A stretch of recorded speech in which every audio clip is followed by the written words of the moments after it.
Company corporation university assistant എക്സാമിലെ English പാർട്ടിന് prepare ചെയ്യുന്നവർക്ക് വേണ്ടിയുള്ളതാണ് ഈ വീഡിയോ. പോയ വർഷങ്ങളിലെ ക്വസ്റ്റ്യൻ പേപ്പറിൽ വന്നതിന് സിമിലർ ആയ ക്വസ്റ്റ്യൻസ് ആണ് ഈ ലെസണിലുള്ളത്. മുഴുവൻ കാണുക. ഇഷ്ടമാവുന്നവരെ ഷെയർ ചെയ്യാനും ലൈക്ക് ചെയ്യാനും മറക്കരുത്. Though I had missed several deadlines, my manager told me that I was an asset to the firm.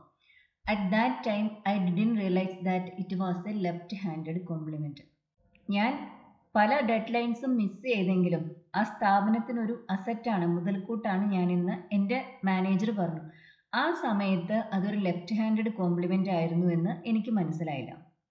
എന്താണ് ഒരു ലെഫ്റ്റ് ഹാൻഡഡ് കോംപ്ലിമെൻ്റ്? തന്ന ഓപ്ഷൻസ് ഇതെല്ലാമാണ്. Positive feedback, insulting remark, strong encouragement, show of support. Left handed compliment എന്ന് പറയുന്നത് അഭിനന്ദനം എന്ന് തോന്നാവുന്ന വിമർശനമാണ്. അതൊരു ഇൻസൾട്ടിംഗ് റിമാർക്കാണ്, പോസിറ്റീവ് ഫീഡ്ബാക്ക് അല്ല. ഇതേ അർത്ഥം വരുന്ന മറ്റൊരു പ്രയോഗമാണ് ബാക്ക് ഹാൻഡഡ് കോംപ്ലിമെൻറ്റ്. രണ്ടും ഓർത്തു വയ്ക്കുക. ലെഫ്റ്റ് ഹാൻഡഡ് കോംപ്ലിമെൻറ്റിൻ്റെ സിനോണിമാണ് ബാക്ക് ഹാൻഡഡ് കോംപ്ലിമെൻറ്റ്. ഇത് രണ്ടും നമ്മളൊരാളെ കുറ്റപ്പെടുത്തുന്നതിന് വേണ്ടി അയാളെ അഭിനന്ദിക്കുന്ന രീതിയിൽ പറയുന്ന കാര്യങ്ങളാണ് ലെഫ്റ്റ് ഹാൻഡഡ് കോംപ്ലിമെൻറ്റ് അല്ലെങ്കിൽ ബാക്ക് ഹാൻഡഡ് കോംപ്ലിമെൻറ്റ്. അപ്പോൾ ഇവിടെ തന്ന ഓപ്ഷൻസിൽ ഓപ്ഷൻ ബി ആണ് correct. A left handed compliment is an insulting remark. Give one word. A sudden complete failure. പെട്ടെന്നുണ്ടാവുന്ന പൂർണ്ണമായൊരു പരാജയം. ഹോളോകോസ്റ്റ്, അതാണ് തന്ന ഓപ്ഷൻസിലെ ഫസ്റ്റ് ഓപ്ഷൻ. അതാണ് ഹോളോകോസ്റ്റ് എന്ന് പറയുന്നത് ടോട്ടൽ ഡിസ്ട്രക്ഷൻ ആണ്. പലപ്പോഴും നാച്ചുറൽ കലാമിറ്റീസിന്റെ ഭാഗമായിട്ട് അല്ലെങ്കിൽ ഒരു ന്യൂക്ലിയർ റിയാക്ടറിലൊക്കെ ഉണ്ടാകുന്ന അപകടങ്ങൾ മൂലം ഉണ്ടാകുന്ന വലിയ തോതിലുള്ള മരണവും നാശനഷ്ടങ്ങളും അതിനെ സൂചിപ്പിക്കാൻ ഉപയോഗിക്കുന്ന വേർഡാണ് ഹോളോകോസ്റ്റ്. അപ്പോക്യാലിപ്സ്. അപ്പോക്യാലിപ്സ് എന്ന് പറയുന്നത് ലോകത്തിന്റെ അവസാനമാണ്. ബൈബിളിൽ പറയുന്ന ഒരു പ്രയോഗമാണത്. ഡിബാക്കിൾ. ഡിബാക്കിൾ എന്ന് പറയുന്നത് നമ്മൾ പ്രതീക്ഷിക്കാതെ പെട്ടെന്നുണ്ടാവുന്ന ഒരു ടോട്ടൽ ഫെയിലിയർ. ഇപ്പോൾ സ്പോർട്സിലാണെന്നുണ്ടെങ്കിൽ കപ്പ് ലഭിക്കുമെന്ന് വിചാരിച്ചു പോയൊരു ടീം അപ്രതീക്ഷിതമായി വളരെ ദയനീയമായി തോൽക്കുകയാണെങ്കിൽ ഇറ്റ്സ് എ ഡിബാക്കിൾ.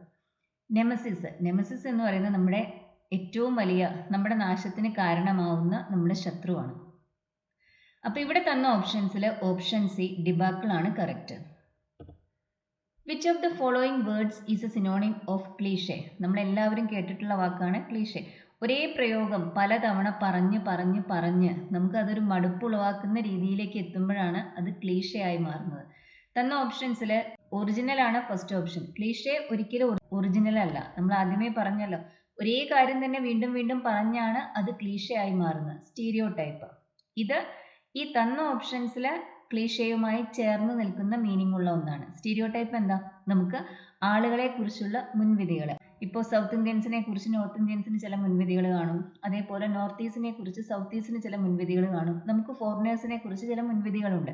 അതെല്ലാം സത്യമാവണമെന്നില്ല. ഏതെങ്കിലും നമ്മൾ കണ്ടുപരിചയിച്ച ഒരാളെ പോലെയാണ് ബാക്കി എല്ലാവരും എന്ന് നമ്മൾ വിശ്വസിക്കുന്നതിനെയാണ് സ്റ്റീരിയോ ടൈപ്പ് എന്ന് പറയുന്നത്. തന്ന ഓപ്ഷൻസിൽ ക്ലീഷയുമായി ചേർന്ന് നിൽക്കുന്നതാണിത്. പ്രോട്ടോടൈപ്പ് എന്ന് പറയുന്നത് ഒരു ഒറിജിനൽ മോഡൽ, ഫസ്റ്റ് മോഡലാണ്. നോവൽറ്റിയോ? നോവൽറ്റി എന്ന് പറയുമ്പോൾ പുതുമ. ക്ലീഷയുമായി യാതൊരു തരത്തിലുള്ള ബന്ധവും അതിനില്ല. അപ്പൊ ഇവിടെ കറക്റ്റ് ആൻസർ സ്റ്റീരിയോ ടൈപ്പ് ആണ്. If parents do not give adequate attention to children, they may look dash care and attention elsewhere. വേണ്ടത്ര പരിഗണന അച്ഛനമ്മമാർ നൽകുന്നില്ലെങ്കിൽ കുട്ടികൾ ശ്രദ്ധയും സ്നേഹവും മറ്റെവിടെയെങ്കിലും അന്വേഷിക്കും. ലുക്കപ്പ് എന്ന് പറയുമ്പോൾ നമ്മുടെ ഡിക്ഷണറിയിലും മറ്റുമൊക്കെ അറിയാത്ത വേർഡ്സിന്റെ മീനിങ് നോക്കുന്നതാണ്. ലുക്ക് ഔട്ട് എന്ന് പറയുമ്പോഴോ, വാഹനം ഓടിക്കുന്ന സമയത്ത് നമ്മുടെ മുന്നിലുള്ള റോഡിൽ പെട്ടെന്ന് ഒരാൾ റോഡിലേക്ക് ചാടുകയോ മറ്റോ ഒക്കെ ചെയ്യുമ്പോൾ നമ്മൾ പറയുന്നതാണ് ലുക്ക് ഔട്ട്, നോക്ക്. അതാണ് അതിനർത്ഥം. ലുക്ക് ഫോർ, അന്വേഷിക്കുക. ലുക്ക് അറ്റ്, നോക്കുക. നമ്മൾ ഒരാളെ നോക്കി അല്ലെങ്കിൽ നമ്മൾ എന്തിനെങ്കിലും നോക്കി എന്ന് പറയുന്നതിന് വേണ്ടി നമ്മൾ ലുക്കിന്റെ കൂടെ ഉപയോഗിക്കുന്ന പ്രിപ്പോസിഷനാണ് at. He looked at me. ഇവിടെ തന്ന ഓപ്ഷൻസിൽ ഫോർ ആണ് correct. To look for is to search for something. എന്തെങ്കിലും ഒന്ന് അന്വേഷിക്കുക അല്ലെങ്കിൽ തിരയുക, അതാണ് അതിനർത്ഥം. They may look for care and affection elsewhere. Find the figure of speech used in the following sentence. My blood turned cold like the moon. ഒന്ന് മറ്റൊന്നിന് similar ആണ് അല്ലെങ്കിൽ സെയിം ആണ് എന്ന് പറയാൻ നമ്മൾ ഇംഗ്ലീഷ് രണ്ട് ഫിഗേഴ്സ് ഓഫ് സ്പീച്ച് യൂസ് ചെയ്യും. ഒന്ന് സിമിലിയാണ്, മറ്റത് മെറ്റഫർ ആണ്. ആസ്, ലൈക്ക്, ഈ രണ്ട് വേർഡ്സ് ഉപയോഗിച്ച് നമ്മൾ ഒന്ന് മറ്റൊന്നിന് സിമിലർ ആണ് എന്ന് പറയുമ്പോൾ അത് സിമിലിയാണ്. ആസും ലൈക്കും ഇല്ലാതെ ഒന്ന് മറ്റൊന്ന് തന്നെയാണ് എന്ന് പറയുമ്പോൾ അത് മെറ്റഫർ ആണ്. ഇവിടെ നമ്മൾ ലൈക്ക് എന്ന വേർഡ് യൂസ് ചെയ്തിട്ടുണ്ട്. അതുകൊണ്ട് തന്നെ ഇത് സിമിലി ആണ് എന്ന് മനസ്സിലാക്കാൻ ഒരു ബുദ്ധിമുട്ടുമില്ല. ചന്ദ്രനെ പോലെ എൻ്റെ രക്തം തണുത്തു എന്നാണ് പറയുന്നത്. ചന്ദ്രൻ തണുപ്പാണ്, എൻ്റെ രക്തവും തണുത്തു. My blood turned cold like the moon. Metaphor ആണെങ്കിൽ അതിൽ നമ്മൾ ലൈക്ക്, ആസ് അതൊന്നും പറയില്ല. മെറ്റഫർ പറയുന്നത് ഒന്ന് മറ്റൊന്ന് തന്നെയാണ് എന്നാണ്, ഒന്ന് മറ്റൊന്നിനെ പോലെയാണ് എന്നല്ല. സിമിലി പറയുന്നത് ഒന്ന് മറ്റൊന്നിനെ പോലെയാണ് എന്നാണ്. പൺ എന്ന് പറയുന്നത് നമ്മൾ വേർഡ്സ് കൊണ്ടുള്ള ഒരു കളിയാണ്. അതായത് ഒരു വേർഡിന് പല അർത്ഥങ്ങൾ ഉണ്ടായിരിക്കാം. ആ അർത്ഥങ്ങളിൽ ഡിഫറെൻ്റ് അർത്ഥങ്ങൾ നമ്മൾ ഒരുപക്ഷെ അത് പറഞ്ഞ ആൾ ഉദ്ദേശിക്കാത്ത രീതിയിലുള്ള അർത്ഥങ്ങൾ കൂടി കൊണ്ടുവന്ന് ഒരു ഹ്യൂമറസ് ഇഫക്റ്റ് ഉണ്ടാക്കാനുള്ള ശ്രമമാണ് പൺ.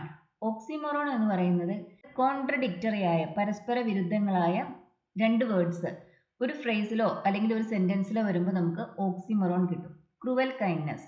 കൈൻഡ്നസ് ഒരിക്കലും ക്രൂവൽ ആവാൻ സാധിക്കില്ല, പക്ഷേ ക്രൂവൽ കൈൻഡ്നസ് എന്നൊരു പ്രയോഗം നമുക്കുണ്ട്. അതുപോലെ തന്നെ കോൺസ്പിക്വസ് ബൈ ആബ്സെൻസ്. കോൺസ്പിക്വസ് എന്ന് പറയുമ്പോൾ എന്താ, നമ്മൾ പെട്ടെന്ന് ശ്രദ്ധയിൽ പെടുന്ന ഒന്നാണ്. ആബ്സെൻസ് എന്ന് പറയുമ്പോൾ ഇല്ലാത്തതാണ്.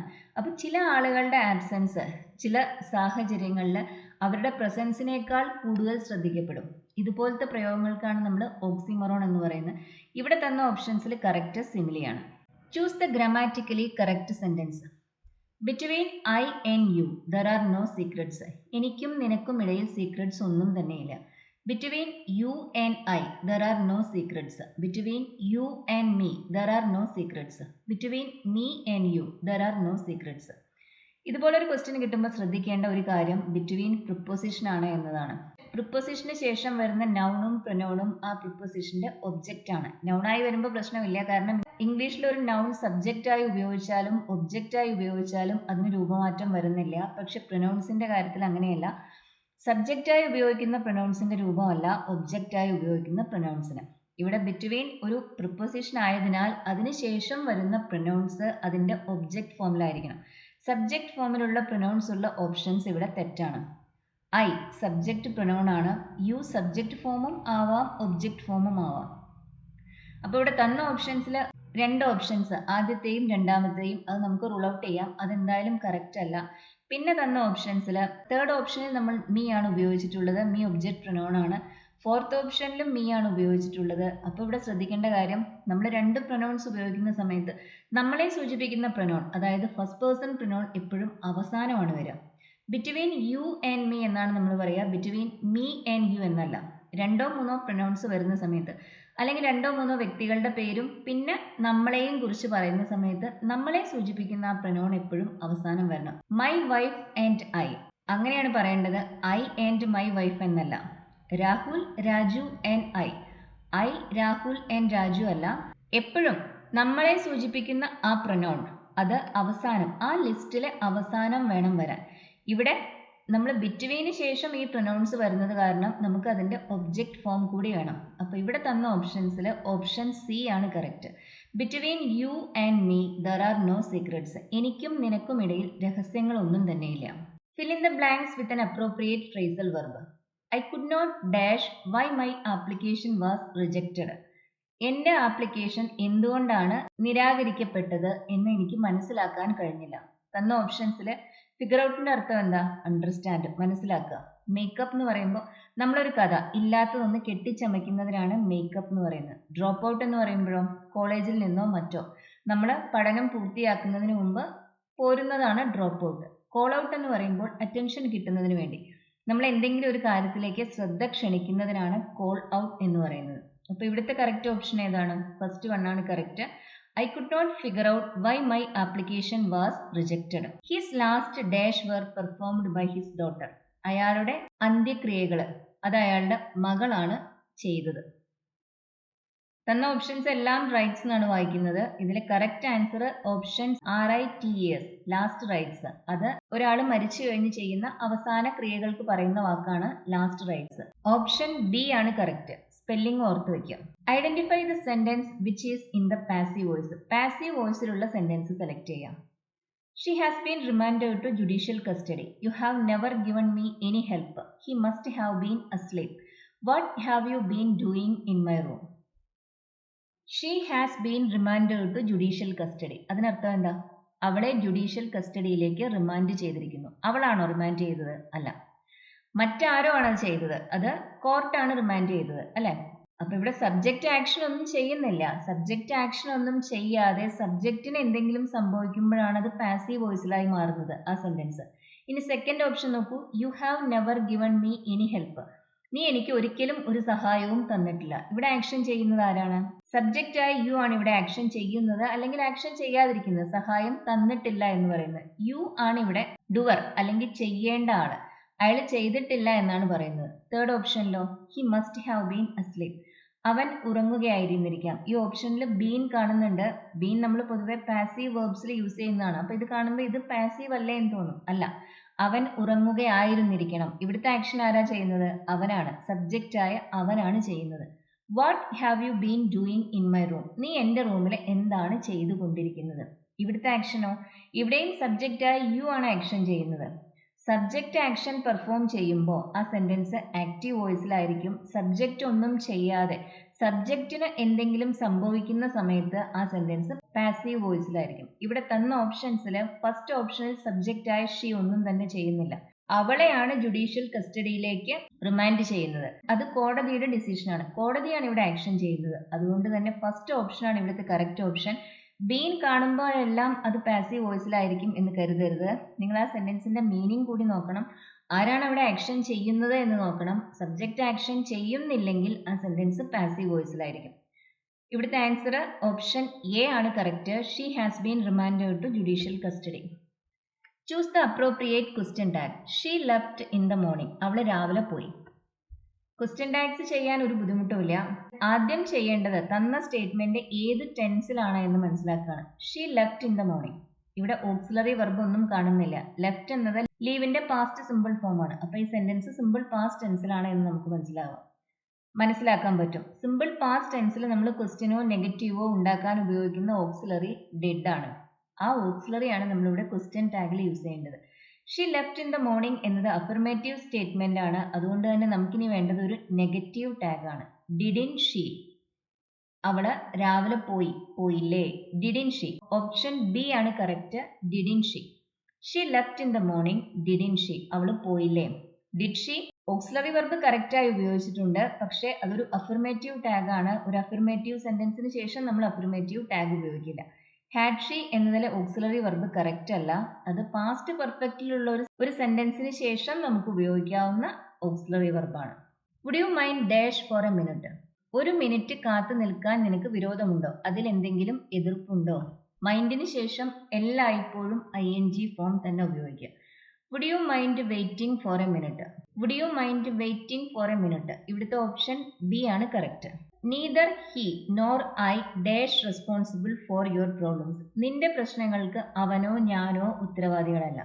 നമ്മൾ രണ്ട് നൗൺസിനെ അല്ലെങ്കിൽ രണ്ട് പ്രൊനൗൺസിനെ നീദർ നോർ ഉപയോഗിച്ച് കമ്പൈൻ ചെയ്യുന്ന സമയത്ത് നോറിന് ശേഷം വരുന്ന ആ നൗൺ അല്ലെങ്കിൽ പ്രൊനൗൺ അത് സിംഗുലറോ പ്ലൂരലോ എന്നതിനനുസരിച്ചിരിക്കും വെർബ്. അതുപോലെ തന്നെ നോറിന് ശേഷം വരുന്ന ഒരു പ്രൊനൗൺ ആണെങ്കിൽ അതിന്റെ പേഴ്സൺ എന്താണ് എന്ന് കൂടി നോക്കണം. പേഴ്സൺ എന്ന് പറയുമ്പോൾ ഫസ്റ്റ് പേഴ്സൺ ആണോ സെക്കൻഡ് പേഴ്സൺ ആണോ തേർഡ് പേഴ്സൺ ആണോ എന്നാണ് നോക്കേണ്ടത്. Neither he nor I. നോറിന് ശേഷം വന്നത് ഐ ആണ്. ഇനി ഐയുമായി ചേർന്ന് പോകുന്ന ഒരു വെർബാണ് നമുക്ക് വേണ്ടത്. ഐയുടെ കൂടെ നമ്മൾ ഏതാ ഉപയോഗിക്കുക? ആം ആണ് ഉപയോഗിക്കുക സിമ്പിൾ പ്രസന്റ് ടെൻസിൽ. Neither he nor I am responsible for your problems. He nor I എന്ന് കണ്ടത് കാരണം ഇവിടെ ആർ എന്നൊന്നും എഴുതി വെക്കരുത്.